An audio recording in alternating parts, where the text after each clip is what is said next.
All right, what's up guys? I've got the E-flite A-10 Twin 64 clean here for the Maiden.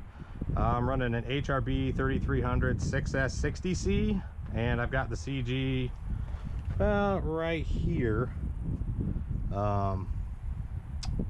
Yeah, so this is the Maiden. I'm not really sure how it's gonna go. It's kind of windy.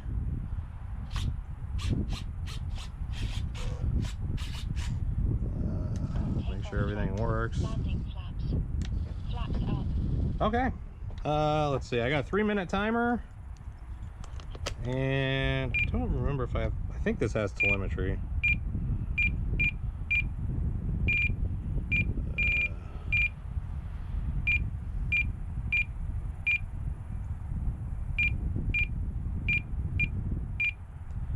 Yes, it does. ESC 25.1.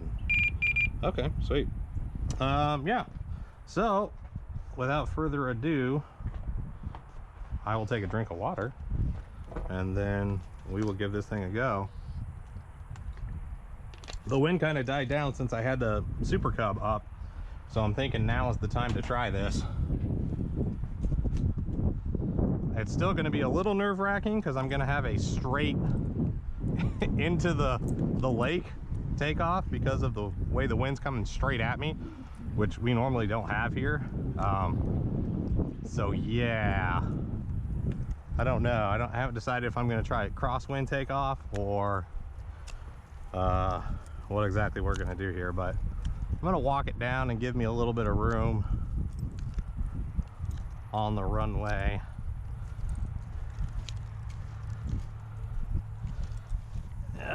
Yeah. Okay, do a little quick control surface check. Left. Let's see.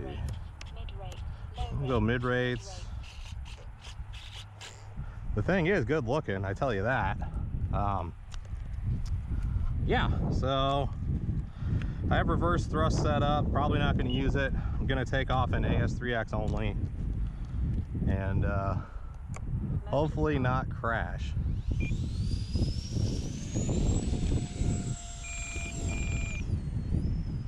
All right, she is up. No flat takeoff.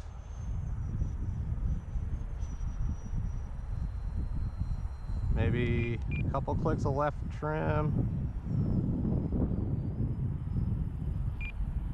I'm way high on the throttle here.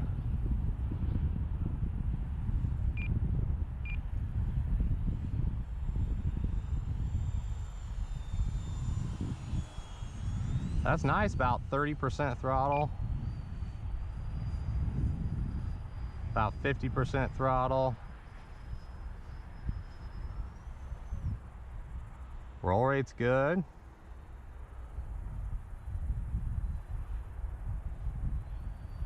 I think I do need some more left trim. Let's do a high-speed pass while we got the battery charged all the way.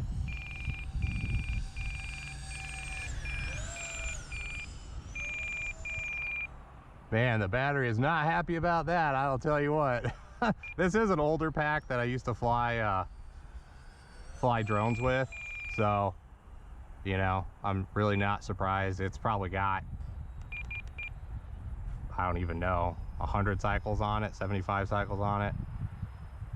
But I like to use kind of a crappy battery for the Maiden, just because if something goes wrong, yeah, losing the plane sucks, but you know, losing a $100 battery on top of it, I feel like that also sucks.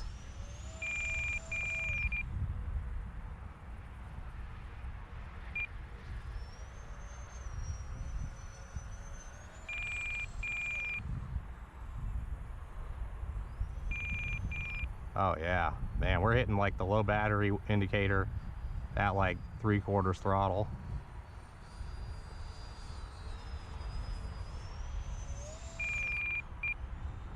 Get a little rudder in there. See if she does inverted flight. Everybody says that's what she's good at. Time remaining 1 minute. Yeah, I got quite a bit of down pressure.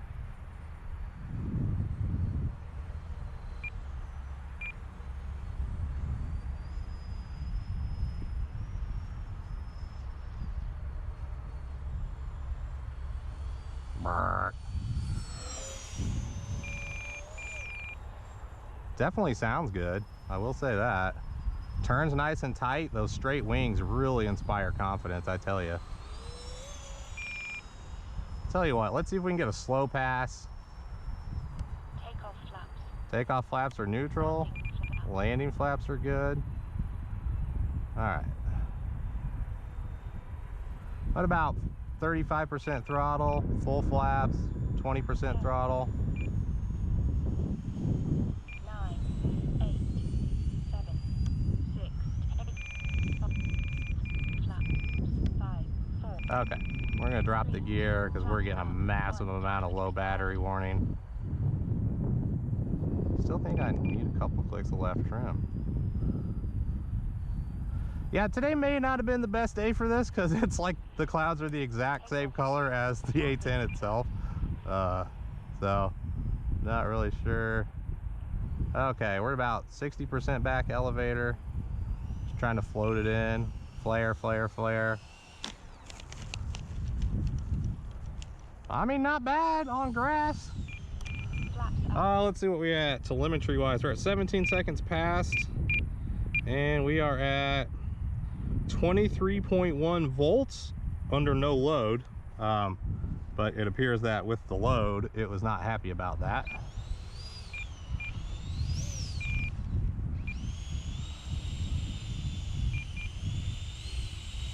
Man, she does sound good though. And look good. I do have the reverse thrust option, but you can see it's basically useless. Even testing it like in the living room on the carpet, it will barely get itself to roll in reverse thrust. It's just not very efficient backwards. I suppose if you're on pavement, maybe you could argue for a benefit of having the reverse thrust for braking, but I really don't think that it makes enough power in reverse for it really to be even worth doing. I just set it up because, well, it was, you know, during the build, you've got to have kind of that tail section apart, and I didn't want to build it and then have to take it apart again after I put my varthane coating on there and have to get back in there to set up reverse thrust. So I figured, you know, I'll go ahead and plug in the ESC programmer and set it up, and if I never use it, I never use it, but that way I don't have to worry about taking the tail apart until something breaks. So yeah, let's see what we ended up with on trim. 16 clicks of left trim. So I'm gonna take a look at that and see kind of where we're at here on maybe I have an aileron that's slightly out of place. CG is perfect, so I don't know, I think it was a good first flight. And yeah, I think I'm going to take the Cub up again and wait for the rain. So thanks for watching, and I don't know, hopefully I'll bring it back out, maybe put the ordnance on. I'm going to wait for a day where the clouds aren't the exact same color as the jet, because that was getting a little sketchy. So yeah, all right, have a good one. All right guys, I am out here with the A-10 Twin 64 E-flite. This is flight 2. It's cloudy and windy, but I'm gonna record it anyway.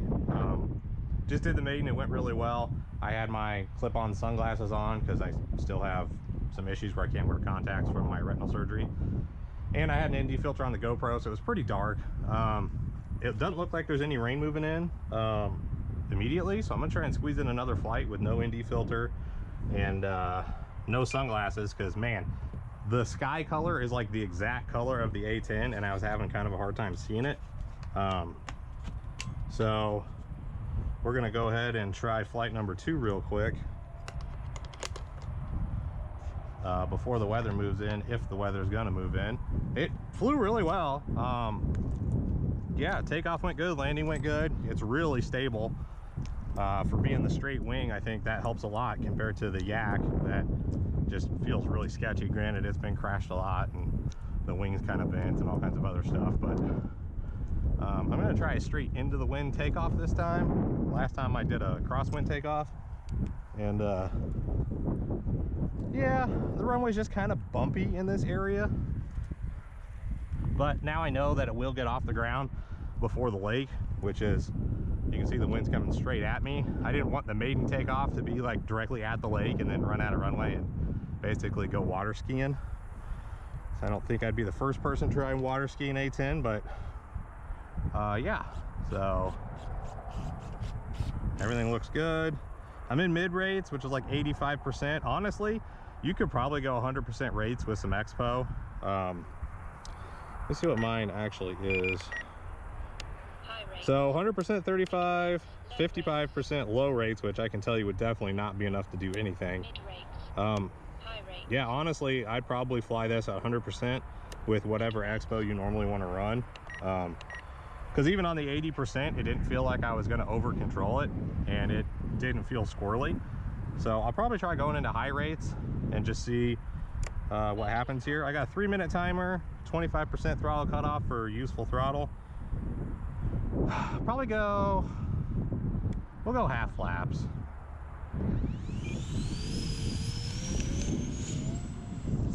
Whoa, hit a bump there. Flaps up. All right, flaps up, gear up. I'm gonna come off the throttle a little bit. The first pack I used too also was an older pack that has like 75 or 100 cycles on it that I used to fly some of my bigger 6-inch drones on. Excuse me, 8 or 10-inch drones. And so it was hitting low battery like super quick, and I don't think that was fair. Just drop the flaps and slow it down. Okay, out of the flaps, into the power. Go high rates. Come down the runway for a barn burner while we got the power.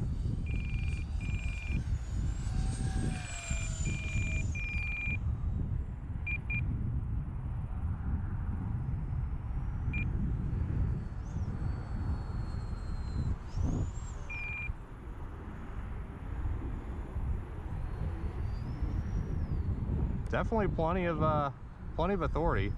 I'm gonna go back to the mid rates just for a second here. I want to try and get another slow pass. Take off flaps. Landing flaps.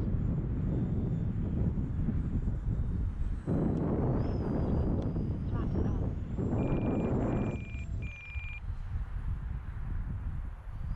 It feels good. I've got the CG set maybe slightly nose heavy. I don't think I'm running it as far back as most people would. But I don't know, that's just my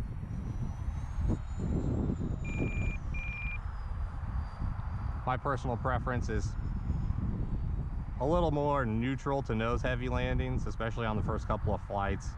I definitely don't want it to be tail heavy, and it's got a lot of ass weight, so it's really maneuverable though. Go back to high rates.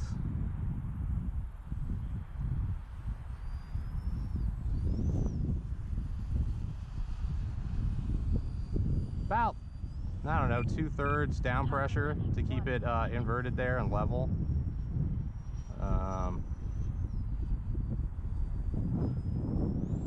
It will climb out of it though. That's pretty surprising there. I didn't think it was going to be able to do that.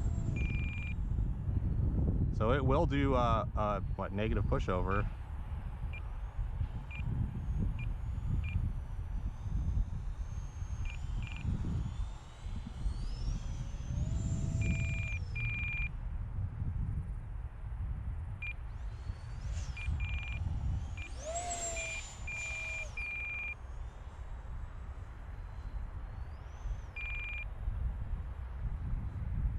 Definitely a lot of elevator authority. I was seeing people do those videos where they would come in like a burnt gun pass and then just like go full elevator. And you can hear it. You can hear it like snap the air, which is pretty crazy.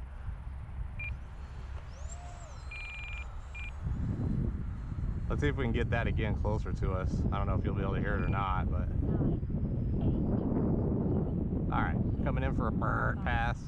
Coming in. Burnt.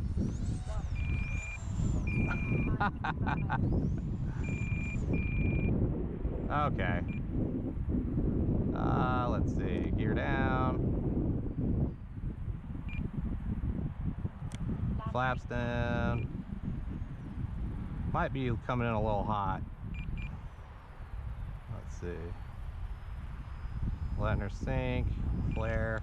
That was pretty good. Came down a little stiff, but I went to flare at the last second and I don't think I had really any more elevator authority left. Flaps up. Let's see where we're at. We're at 19 seconds over a 3-minute timer and 21.1, so oh, that's minimum. 23 flat. So yeah, you know, you probably could go a little bit longer. Man, you can feel the air coming out of those ducts on my legs, just taxiing. The gear are pretty robust. You know, I came down, I don't know, an excessive descent rate there, and it was perfectly flat, just smack down, and that was it. They do have like the kind of oleos in them where they got some spring to them. All in all, I like it. Definitely impressed, and it's much easier to fly than the Yak, I can tell you that for sure. I'm going to carry it over here and put the gear up because it fits better in the pickup truck with the gear up.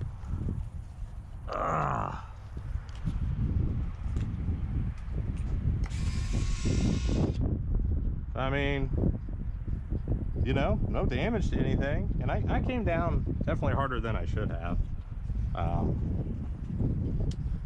Yeah, I don't know, I'm glad I decided to take it out. You can see where my battery is. The only 4000s I have are cnhl 70C, white label, and they are some fat 4000s. I mean, they're massive, like they're kind of square shaped, you know, obviously they're rectangular, but the width and the height, they're not narrow and skinny. I tried to fit one in there at home and it was gonna be like, I mean, just jamming it in there. And it weighs like 200 grams more than this battery, so I might try and shove one in there and just see where it CGs and how far back I can get it. Because with the CG, the factory CG, which is these black dots are the center point for the factory recommended CG, whatever it is, slightly nose heavy at that, it seems to fly great. You definitely do run out of elevator authority when you get really slow, and that's probably just because it is slightly nose heavy. But I don't know, I think I might move it back slightly and I'll play with the 4000 and see if I get any extra flight time or if the added weight just negates that and just fly the 3300s, because it's so nimble on that, like it felt great. So yeah, flight 2 in the books. I enjoyed it, and I think I'm gonna fly the last battery on the Cub. Maybe I'll film that, and that'll be it for the day. So thanks for watching, and I'll catch you next time.